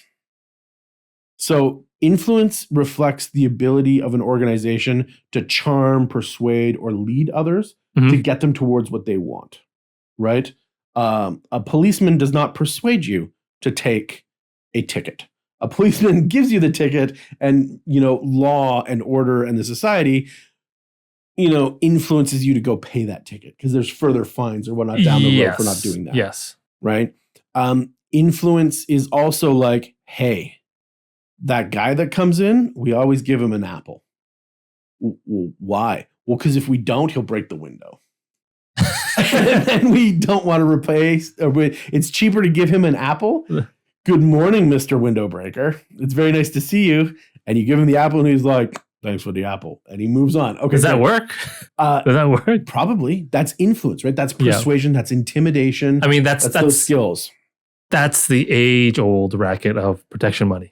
That absolutely is. And so it probably exists in your world too, especially if you have an organization that does that. So now an influence mission will be most strongly tied to your charisma-based characters, right? Like I said, this is persuasion. This is intimidation, right? It doesn't mean Deception. Deception. This doesn't mean that a non-charisma based character can't, but if you've got a party that has charisma based people, give them missions where they can use that ability to influence the world. Right. Even if they don't, see the previous episode on negotiation. Bow, bow, bow. Next, the next mission can be resources. Okay. Resources, obviously we talked about this. This is assets. This is everything that they've got. I think this is most related to intelligence and wisdom style missions. So because the resources represent the organization's logistical and fiscal strengths. Okay. So how much stuff they have, how much wealth they have, right? How much power they have as far as commodities, goods, and cash. So we're talking about physical resources, not human resources. Correct. Okay. Right. This could also be like magical resources. This is any sort of resource. Right. Spell scrolls. Right. That's another one. Right? Anything. I suppose you're right. This is more tangible stuff. Yeah. Right. This. Jumping back on my train of thought, the ability to influence whether internal or external, right? Because we can be like, hey, we don't know how to organize our own spell scroll library. Could you come in and alphabetize it for us? I can't even read these spell scrolls. I'm just a merchant. Sure, says the wizard. Of course I can. Yeah. Right? Or the acolyte or whatever. So the intelligence and wisdom-based people could be like, yes, we can organize your resources. Or yes, we can go and figure out what their resources are. Right? And because we can do this, we can look at using like the kind of resourcefulness and like the wise management of assets. That'd be more intelligence, right? Or you could look at like endurance and resilience of wealth. That could be like a wisdom thing. Like, no, it's better if we spend here than there. Okay. Would missions to go out and like gain more resources fall into this category as well? This one I think isn't necessarily that, because gaining more I kind of cover it later. Okay. Right? Especially when we're using force to do it. Right? This could just be we want to know more about the amount of money that the other guild has. How long can they go in the wine versus jewelry fight? Right? Because if we can make this town not worth it for them, then I don't have to worry. I can jack up my prices. I get all the money. Right. They can't survive this bidding war that we've got going on. Right? So I need to know how much they have. They're going to bluster and they're going to kind of, deceive, but I need my wisdom-based characters to go and insight the hell out of them. Interesting. Right? And I need that ability to get in there and figure it out. This is like an information kind of very much resource. Could be. Interesting. Okay. Very much could be. Okay. So resources, that's another kind of area that you can look at in your organization to target specifically for a mission. Connections would be my next one. That's leaning back to that influence a little bit. Yep. Right? So once again, this is going to be more for your charisma, wisdom, and intelligence, I think, based characters, right? For going out, and this could be a downtime activity as well, but going out, building connections, right? Getting into social situations, using the social skills to get in there and create that bubble and expand it a little bit more by finding those individuals and NPCs that can further the goals of the organization. Right. Right. And so this can be spent over time. Right. And that's why it kind of aligns with charisma, with wisdom, with intelligence. Oh, I want to intellectually persuade this guy that I can do his books better than he can. Okay, great. Right. Because you should have, right? Because the money managers may not be, right, the most persuasive people, right? Charisma based, but an intelligent person who can do math as well can go like, oh no, this is a better way to do your math. This is a better way to organize your books. This is a better way, whatever. Okay. As far as kind of going lateral with how your organization can work or how there's parts and chunks of it. And or you can build your connections between your organization and the good people who can do that for you. Okay. When we're talking about stats here, are we talking about like skill checks? If the PCs want to go about that, absolutely. Okay. And that's why I'm kind of pushing some of the skills with it. Okay. Is these are things that lean towards, shooting the monk. Yeah. Right. When we're talking about influencing them, or we're talking about integrating with them, when we're talking about two organizations smashing against each other, right? These are the skills that they could use in order to outwit, outmaneuver, or just physically overpower. Right. Okay. Okay. Does that answer the question? Yeah. Okay. Yeah. No, because I was thinking, are there other ways of making connections? Like, yeah, you could use strength to do it, right? You could use intimidation, but intimidation's It's charisma. charisma, but strength to force someone like I'm gonna beat you up unless you give me information. Like, start feeding me information about that. Well, funny you should organization. ask, because the next type of mission that I would suggest would fall under the militancy Okay. of the group, right? And this is obviously going to be related specifically towards dexterity and strength, Okay. right? So this is, the militancy pertains to like the organization's ability to be combat ready, right? To test out what their physical capabilities are, what their responses are, what their members' individual strength, like actual strength, or perhaps what their systems of defense are, where you're testing that with precision and like dexterity. This is your heists. This is your like shadow missions. Right. Right. Because if I know that we're going into a fight, but I can delay your sword shipment by a month, that means that you can't fight me because you have no good swords to fight me. Right. So your combat readiness is affected. So if I go now, you cannot fight me. If I go in a month, it's a fair fight and I don't want that. Right. Right. So that's me engaging with the resource checking. Oh, they don't have good swords. They won't be receiving them soon. Right. And so you can chain these together or you can combine I these, was just thinking most missions are probably a big combination of a couple of these. which is fantastic. Yeah. Please do that. Yeah. Right. I'm just trying to give you ideas to kind of spur where your organization could be vulnerable and or where you could push towards other organizations. Well, and some organizations will probably have like go-to sort of modes of operation. Well, the Thieves Guild that specializes in theft, right? Not bartering for information, not for, that specializes in theft is going to have a high rate of militancy style, whether it's stealth-based missions or dexterity-based missions or strength-based missions. Right? That's going to be what the organization is primarily doing because they don't have a lot of tangible resources in assets. They get the gold, they fence it. Right. Right. And then they have nothing but their skills, that human resource or insert race here, resource in the game is what becomes their true asset. Right. And they don't technically have that many connections either because they want to stay hidden. Yeah, well, they'll have major connections like to the fence or to the merchant who smuggles stuff out. Or the spy master. Or the spy master, right? Yeah. But they won't have a ton of small connections. They'll have very few strong connections. Right. It's not a thing that they typically use to gain influence. Which is a double-edged sword. If they've got very strong connections to certain things, it'll take more time to erode that strength if you're targeting it. But a ton of small connections can be kind of labor-intensive and overwhelming, right? Well, and the more connections you have, the more obvious you are. Yeah. Or what happens if I get rid of their fence? We're going to do a militancy. We're going to go in and we're just going to kill them. Because we have no qualms about that in the party. Okay, great. Yeah. Now that organization's going to suffer. Yeah. How does the organization change? Whatever, blah, blah, blah, right? Secrecy. You talked about Spy Master. This is the next type of mission. This is both sneaking in as well as preventing others from seeing yours. Don't look at mine. Sorry. Right? So this is related to dexterity and wisdom. This particular part. Oh, insight? Insight, right? Yeah. Okay. I'm trying to get information out of you. Yeah. Right? I need a high insight. Interesting.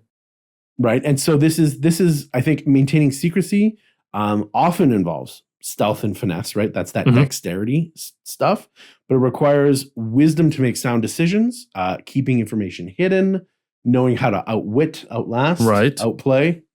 These are important. Yes. Right? These are important. And so if we're planning a big heist or we're planning a big military action or whatever, and you learn about it, your ambush can take out our ability to, our militant action, right?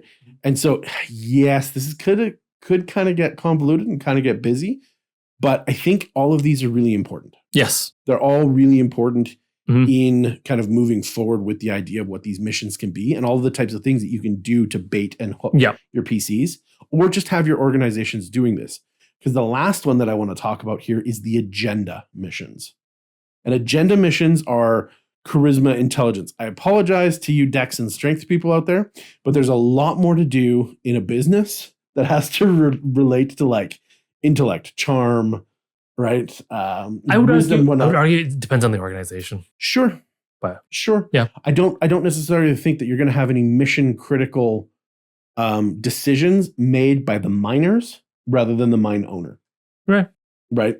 Not saying that the labor isn't important, Mm-hmm. but as far as like making these shifts to the organization and kind of defining in its culture base and right. whatnot, But depending on the culture of your organization, it'll affect on what kind of missions it'll pull off and how they go about doing it, right? Oh yes. Right. So if it's just because the leader is just straightforward force all the time. Yep. Right. Then lots of things for dexterity strength. Sure. Right. But we have so much straight combat, maybe I went a little heavy in deciding other stuff. Right. Yeah. Right. Because we can always have fights. Yeah. Fights are easy most of the time. It's true. But that agenda thing, charisma, intelligence, the organization depends on moving forward towards its goals. Yes. So these types of things are going to be to inspire internally its own people to move towards that goal.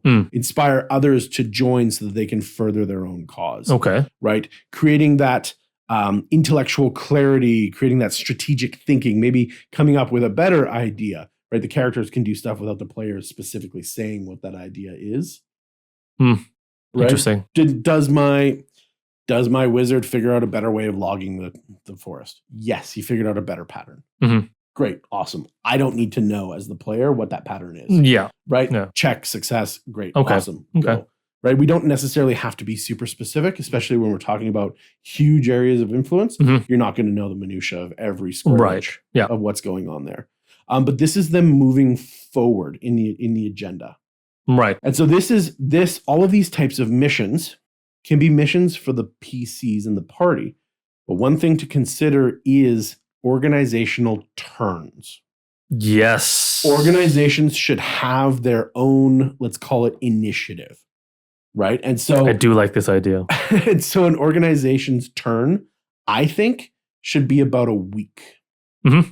Right? They get to do one action a week. Right. So maybe they can create and blend these 6 previous different kind of mission types into one combo mission that we talked about, but they can only issue that. They can only plan these things once a week. Boom. That's it. That's all we got. In game week? In game week. Okay. Yeah. Yeah. That's like 7 months.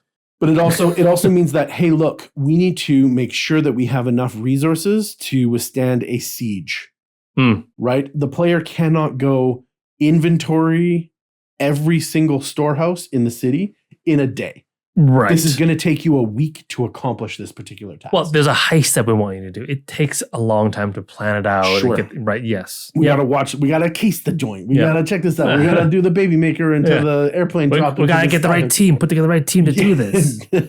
Absolutely. That takes some time. You know an acrobat guy? I know an acrobat guy. I know an acrobat guy. So I would suggest that these things take about a week. Right, because remember, combats are fast and vicious and terrible. More than a week, you think it's okay? I think if you want to make it more than a week, you can. Maybe some larger ones. I caution. Okay. I caution. Because if your organization is making too few decisions, the players are going to go off and do a bunch of crazy things, and they're going to level up, and they're going to kind of outpace the organization because you just can't move or make decisions fast enough. Nor can it create consequences that'll create hooks quick enough for your PCs to want to be involved in that. Hey, organization, you can give me one mission a month. I'm not sticking around. Right. I'll do your mission, and then I'm a skedaddle. And then maybe I'll be back next month for the next one. Right? Because there's not enough to keep me going.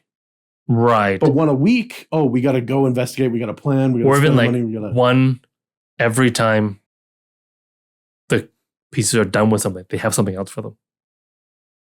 Yeah, I mean, that can get real fast too. But yeah, well, depends. Because what happens if they're just brute forcing? I guess so. Right? Long rest, brute force. Long rest, brute force. Long rest, brute force. You're like, oh, wow, this organization's going crazy. Right. But there's a reason that John Wick was legendary for doing all those things in one night. Well, I mean, if so, that has consequences on the other ones, and they will respond in kind, though, right? Correct. And that can be too much for a DM to do. No, okay. Right, because what happens if the PCs go and they complete like 4 missions in one game session? Right. That means that your world and all of the organizations all have to take 4 turns Or do they take turns as fast as they complete them? Well, how fast do they complete them? Right. Well, it can get really cumbersome. Right. It could be like, like your organization just happened to have these like dream team of operators. These 6 guys. Yeah. Right. The 6 characters. Whereas the other SEAL Team Fireball. Right. The other organizations just have like their average Joes. Sure. So all of a sudden you can complete 4 missions in a day. The other organizations are like, oh crap. We need to do something. So maybe they'll probably gang up. Do you know what the result of that would be? Like logically, there'd be one organization. Right. There would be no other organization because the best one would win.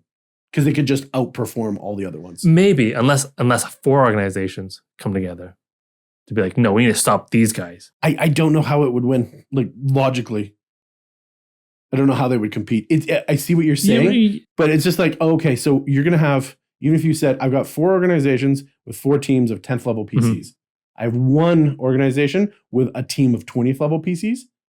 The 20th level PCs will dominate the 4 teams of 10. Right. It's not fair. Right. So if that level of kind of ramping exponential CR value or player grade is in there, I don't know that 1 strong can be taken unless it's hundreds. Well, that's the king comes in and says, look, we've got anti-monopoly laws here. We can't let you guys take everything. Okay. No one can own anything except for me because I'm the king. Healthy competition in the peasantry is what I need. So when we're doing all of this, so awesome. So God ordained. Every king appointed by God.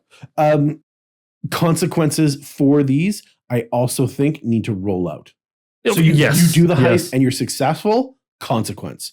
Good or bad, right? To the organization. To both organizations. To all the organizations, right? We start hearing that all the other organizations are getting robbed except for this one.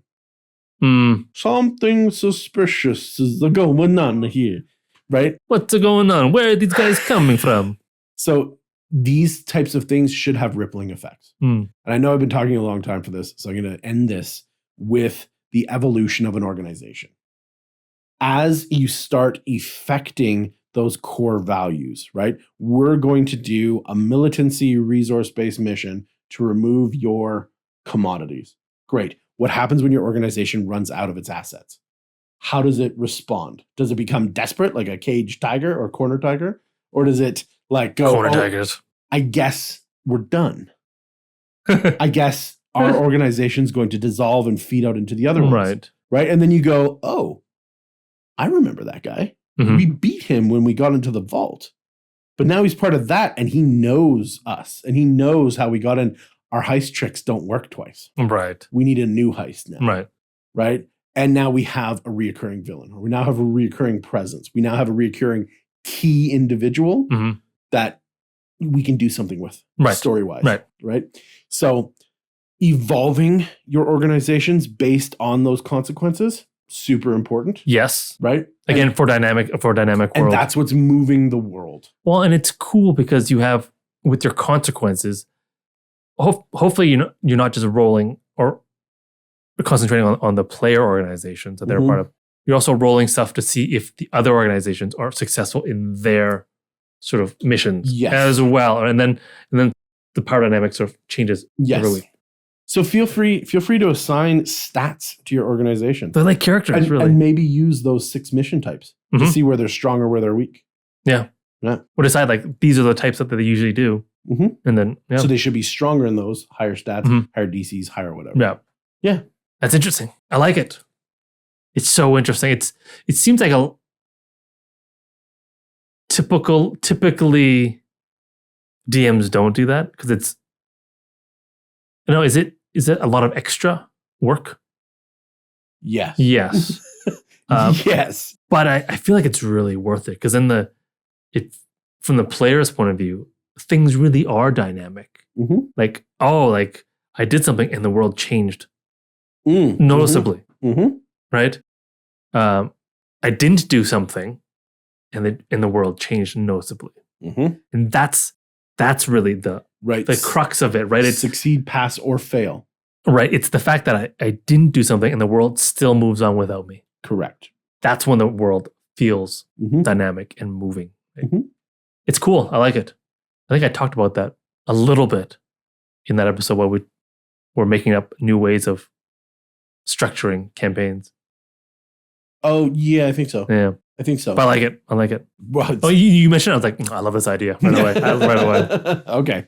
Because it's his. No, it's because it's my idea. You're stealing it.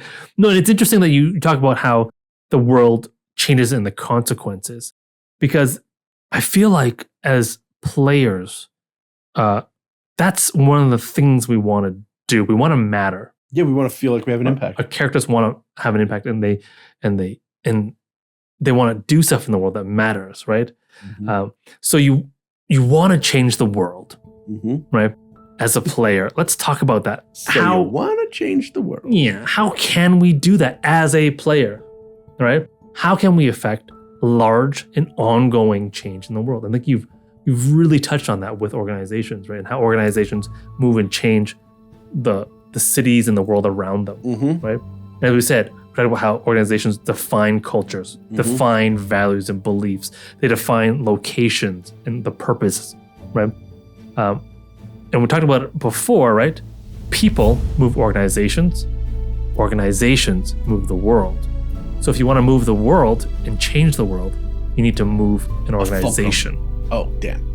Well, it's true. A fulcrum. Sure. Right? Yeah. Fulcrum and leverage. Move the world. And that's your organization. That's your organization. Right? I got it right. You, the player, the fulcrum is your organization. Right? Yes. And the other side is the world. Yeah. So get yourself an organization and wield it like a tool to either build up or tear down the world. Or both. Right? So if you want to change the world, use organizations. Right? If your DM doesn't have any organizations, you can build your own. Right? And sort of, quote unquote, not force the DM to build an organization. Social proof. But you'll do things and sort of the DM will kind of naturally respond. This is true. Right? Yeah. Like, yeah. Like, I just find an NPC and I ask them to do this. Can you do this for me? Can that NPC do? Can I hire that NPC to do something? Can I hire that? Yes. Hiring NPCs is cheap. And then all of a sudden, you have an organization. Yes. Right? Yes. But if you want to use organizations, step one. Okay. Discuss this with your DM. Yeah. Right? Yeah. Like, I wanted to enact this kind of change in the world. Yep. Right? I want to use an organization to do it. Right? If you want it to go anywhere, the DM needs to be aware. Like, you might be able to do it, quote unquote, without the DM and have him just do things and have him respond to you. No. Without necessarily them working with you. No, I'm going to go with no. But it'll be much smoother if you work with them. Like, without them, it's hit or miss. It's hit or miss. Because how are the consequences going to happen? How are you going to develop any resources or assets or whatnot, or kind of make a headquarters? How are you going to? It doesn't work because it doesn't integrate into the world without the DM. I mean, because you can, the referee, whatever, you can, right? I mean, you have to talk to the DM anyways, whether it's step by step. Where like, oh, I want to buy a house. Oh, I'm going to get my guys to work out of that house. It's my headquarters, right? Or you can say, hey, this is what I'm doing, DM. Can you work with me here? Yes. Yeah. Yes. Yeah, of course. Right? They want to work with you. Why? Because you're making their world your cooler. World, plural. Yes. Right? So step one, discuss it with your DM. Do talk to your DM. Right? It's the best way of going about it. Consult your DM. If your organization lasts for more than 4 hours. Right. Consult your DM again. Step two is, well, we have two choices, or a few choices on how to do this. Okay. Step two, you can either join an existing organization or create your own. Right? Because we need an organization to move the world. And know that you're part of at least one because you're part of PC group. Yes. And each path has its own unique challenges. Okay? Yes. Joining an organization usually sets you at the bottom of the hierarchy. Yep. Somewhere down there. Depending on your level, right? Correct. Right? And you have to work your way up to gain more influence, more, right? Creating your own organization typically starts with a small organization then with limited ability to affect change. Where you start at the top and the bottom simultaneously. Get to that. Oh, okay. Sorry. Yeah, I get to that. That's a squish damage. And then from there, you can spread and grow your influence. Right. Right? Of your organization. Yes. Or your influence within an organization. Yes. Right? Depending on which way you went. Yes. Yeah. And we talk about this a lot. This is your orthogonal progression. Ooh, that's mine. Like, think straight up orthogonal progression. Less. Now, can you cover that quickly in case people haven't watched our... Orthogonal is basically 90 degrees, right? So instead of growing in sort of straight up and down power levels, like levels and HP and DPS and spells, it's all the soft power that goes sideways. So it's your connections, the information that you know, the favors that are owed to you, how much sort of ability you have to influence people to do things that you want them to do. Yeah, and most importantly, the third angle, which is the depth to it, right? The integration with the world. Yeah, right. Absolutely. Access to places that other people can't have access to. Stuff like that. Sort of like the soft, sort of sideways power that's sort of infinite in that way. Yes. Right? Yeah. Like a king doesn't have very much sort of direct power, typically. Unless he's like the chosen god king type of thing. But they have a lot of orthogonal power. Cool. Right? It's not just me, you're against my army. Kind of. And all the nobles that support me and all that kind of stuff. Yeah. Right. Kind of. Yeah. Yeah. So example, if you're in an organization, if you join one, move up the hierarchy. They said orc. Or if you're an orc, join an organization. Even in the orc horde, right? Gain influence and power in the organization to move up it and gain more power over that tool so you can use it more effectively. Boys need more teeth. Right? Because if you join an organization, you it's not fully under your control. So you can't use that tool specifically necessarily exactly how you want to. Right? So you need to gain expertise with that tool, right? Influence in that tool. Think of alliances, either within an organization to grow your influence, or if you have created your own organization, with between organizations. Find the ones that have the same goals. Right. Yes. Right. Maybe not directly, but at least generally. Like the Venn diagram of common goals there, right? Yep. Even if it's like our common goals, don't let this organization grow anymore. Right? We're going to go kill all those bad people over there. Death cultists, do you want to come? Yeah. Okay, good. All right. We're going to help all these people keep their babies for longer and healthy so they don't die so often. Death cult. Are you joining us with this? Yeah. We like babies. More babies, more life. More life means more death. Nice. Long live the life bringer. And then like the life bringer and death bringer. It's the same cycle. Druids. So and then think when you are doing these quests and missions, right? Think about more than just material rewards. Right? Like I said, it's the orthogonal stuff that's really important when it comes to organizations. Right? Bam! So rewards, besides money, magical items, stuff like that, right? Yeah. Spells is influence, information, favors, again, access. And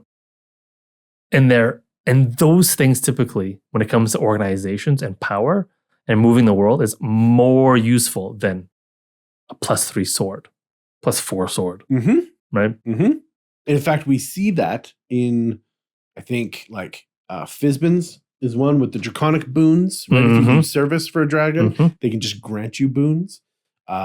We've seen that in like the end game boons in the DMG. There are rules that exist if you don't know how to do this or implement it to actually give you something tangible to work from. I mean, if you think about clerics as a class, that's all they are. They don't have any of their own power except their physical stuff. All the power is just physical power. All their spells. Snailery. People pay you for that? It's great business. Where was I? Yeah, you did that to yourself. Yeah, I did. Clerics, right? Their orthogonal influence is with their god. I do stuff so my god will like me. So my god will give me power. Right? Hard disagree. No, that's the base level. That's just guess. like your linear. I want to get more powerful because my God gives me more power, and then I'm gonna like do spells and stuff that gives you that flat space. Yeah. But like, no, I want to integrate myself with the people around me to bring up society, to further spread my God's divine love or whatever. Right. That's going to create the depth to the character by creating those points of connection, by creating that organization. Okay, that they're I'll give that to you. Thank you. Yeah, as opposed to just being like, my God said war, so blood for the blood god. Right? Like, right. No, that's why I need to encourage more babies so that we have more war. Yeah. It goes in cycle, guys. Cycles. Yeah. Yeah, swimming without orthogonal development is just sliding across an ice rink. Say that again? Swimming without orthogonal development is just sliding across an ice rink. How so? Well, because there's no depth to the pool. You're just on the surface. Okay. Yeah. It's like it's slip inside. Right. Yeah. We want to dive in. But yes, dive in. Yes. I'm like, how did it turn to ice? Yes, I get it. There's always ice. There's always ice. So you gain influence, right? Right. Grow your influence. Yes. Another thing you can do is shrink and diminish influence.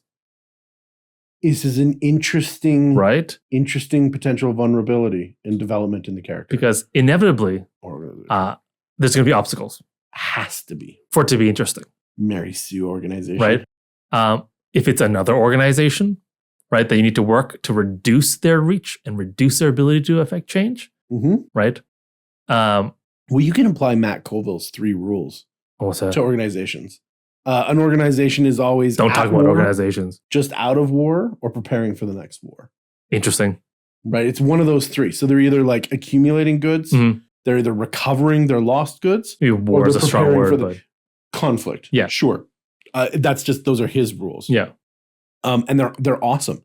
It's a great way of figuring out, okay, here is my goals and here is what we want to do, but here are the 3 rules of the world. Yeah. Because someone's coming for my stuff. Yes. Someone just came for my stuff, or I'm getting ready for the next time somebody's gonna get right. And it's just like, oh yeah. No, that's very simplified version of how to like action item your goals. Yeah. Sorry. No, it's good.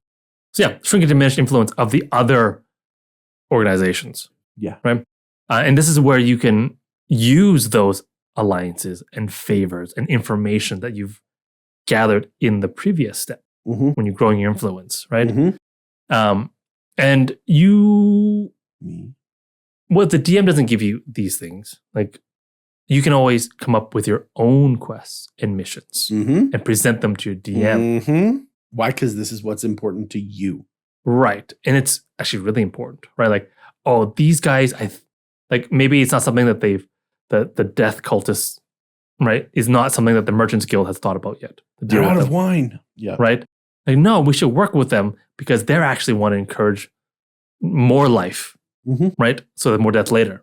So let's do that because that's, I don't know, more customers for our baby products. Yeah. I can't remember what character that was. That was my Siren character, right? Oh, is it? Yeah, the one that saw the ancient evil, and so she wanted to out procreate. Oh, I don't remember that. Yeah, okay. Funny. Funny. What was her name? The Siren of something. Anyway, keep going. Keep going. The Siren of the Death Cult. But right, so you can present it, and if you can make it work, right? With the DM, and that's really probably a great way of being proactive. And you want to be as proactive as possible. You do when you're doing this kind of stuff. Yeah. In general, as a player in D&D, and then once you have enough influence and reach, there are very few things that you won't be able to do through your organization. Sure. Right. And I'm going to end this off with a hack, a trick that you can use. Oh, for those of you that have hung out with us. Yeah. All the way to the end. I think we're past life hacks. You can do both. Join an organization and create your own at the same time. Oh, if you have been thinking this entire time that you can only belong to one organization, you can join more than one organization. Shit. Get on that. Yeah. Yeah. Right. No, there needs to be that you can be. Skyrim the shit out of it, right? Yeah. You can be Yeah. the Archmage of the Wizards Guild. You can be the head dagger of the Brotherhood. You can be the king of the Thieves Guild. Yeah. You can do all of it. right? You can be a vampire. You can be all you of it. do all of it. Don't ever think that you're limited Mm-hmm. unless you purposefully paint yourself into a corner with those goals, with Right. those morals and ethics of the organization. Mhm. Oh, I cannot be a Lightbringer and a vampire. Damn, I guess I gotta make a decision. But think about it, though. I'm thinking. Your party, your PC party, it's also an organization. Sure. And just because I can't be both doesn't mean that guy can't be the part of the Lightbringer and me part of the Darkness Bringer. Potentially. Right? And then But in probably. our own organization, working for that goal. Yeah. Right? Yeah. So that's the hack. You don't have to just be in one organization. Yes. So Yeah. You know what? That's such a good point that I should have brought up like 2 hours ago. Because no, I'm glad you didn't. It's more impact right now. It's way more epic now. It's super important to not limit yourself. Just Mhm. like you can multi-class. You don't have to be one class the entire Right. game, right? You can dip. Like you want to diminish influence, you can always join that organization and diminish it from the inside. Ooh. Right? Like That's like the entire purpose of a double agent. right. Yeah. Or just have maybe I'm not multiple, but my other party member is in that organization secretly holding it down or Mhm. feeding information or whatever, Mhm. right? Because your party is the ultimate organization. Really. Because you are doubling up on your spheres of influence, right? Deities, nations, organizations, the PC parties. Right? You're Careful there. 50% of what? Yeah. Oh yeah. Yeah. You're 50% of the types of spheres of influence, and that is a lot. You're the only organization that's like that. Unless you become the god king of a nation whose organizations you run. Right. And then you're all for. And you're a piece. Yeah, Snap, exactly. Thanos, snap. You're Right. done. Well, then you can affect all the change that you want I to in the won world. D&D. Right? But you lost because then you have to stop playing. Because then, really. you're done. Or Next game. you're the DM for the next campaign. Well, and this is often overlooked, but you can look at the progression and evolution of an organization, Mm-hmm. and then your next campaign can be the aftermath of what happened Yep. to that organization. Yeah. Right? Oh, we raised an army and we took out them. Okay, now we're going to start as peasants in the other land that just got totally wrecked. Mhm. And what happens now? Like what happens to the world afterwards? Yeah. Right? You can just create campaign after campaign after campaign based on your organizational culture shifts in the way that they move the world. Yeah. Yeah. Right. They destroyed all the dragons, but now next campaign is now we are the hidden dragons that got looked over now, right? Oh. Dragon campaign or whatever, right? Yeah. Yeah. What does the lack of dragons do? What does this do? We got to bring magic back. Yeah. Yeah. No, that is a great hack. Yeah. And just everyone calls things hacks. Something blatant to point out that can Yeah. be easily missed. So I'm glad Mhm. you said that. That's awesome. But that's organizations. That is organizations. They're super cool. Super cool to have, super cool to think about. And they're very, very useful, Mhm. both as DMs and as players. Mhm. So please, now that you've gotten to this point, take what you've sort of heard, internalize it, and just have a blast. Because organizations are great. Mhm. Yeah, I like that. Especially if you want to like really get into it and have like unions and stuff. Organizations in your organization. No, it's too much. It's way too much. But anyway, no. This has been a very large sandwich, like I said before. And your overview at the beginning has bequeathed us a bounty, like one of those party subs. There's a lot of information here. And once again, I think even though we've been talking for a wonderful amount of time, so wonderful, the best amount of time, it's important to remember that this is the top level, right?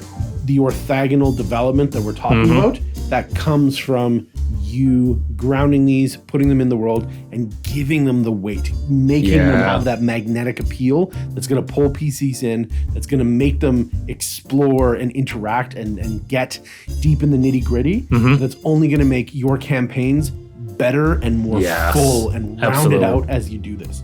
So whether you're a PC desiring this and you're going to go out and look for it, or you're a DM who has created it, just waiting for a PC to fall in that mousetrap, get on the organizations, because it will make you feel more confident about the world that you are playing in. It'll change your life. What more can we ask for? Right? Yeah. So jump in those comments. Let Sean know if he was wrong, because he loves that. I do. Also, what is the next organization that you want to try and build? Let us know, because I think whether you're doing it from the player side, and let us know if you're doing it from the player side or the DM side. We wanna know what the creativity is out there. See what you can build within the worlds of your imagination, and let us have a window into that. That's my question of the day. What organization do you want to develop using these ideas? No, I think that's great. I'm going to leave it at that. I want to overload you guys. It's a big enough ask as it is, I think. Okay. So it's awesome. Share the load. Share the load. Anyway, yes. Also watch Lord of the Rings for inspiration, because there's a lot of organizations in there. But I think that's good. Yeah. I think that's good for now. Wonderful. Fantastic. Well, thank you for hanging out with us. This has been Caffeine and Cantrips. I was Byron. And I'm Sean. And we'll catch you next time. Or else.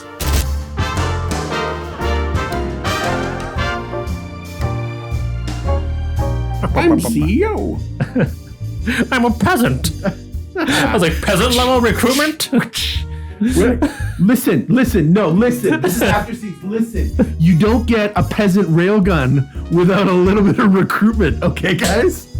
You gotta do the work to get the juice. It's true. It doesn't work. I pulled my mic back into line for this. You don't make the railgun without the people. The people. Mm-hmm. Talk about diminishing influence. We have the most peasants. We have a dragon. No. We have the most people. You don't have a dragon anymore. I'll trade 10 peasants for one dragon.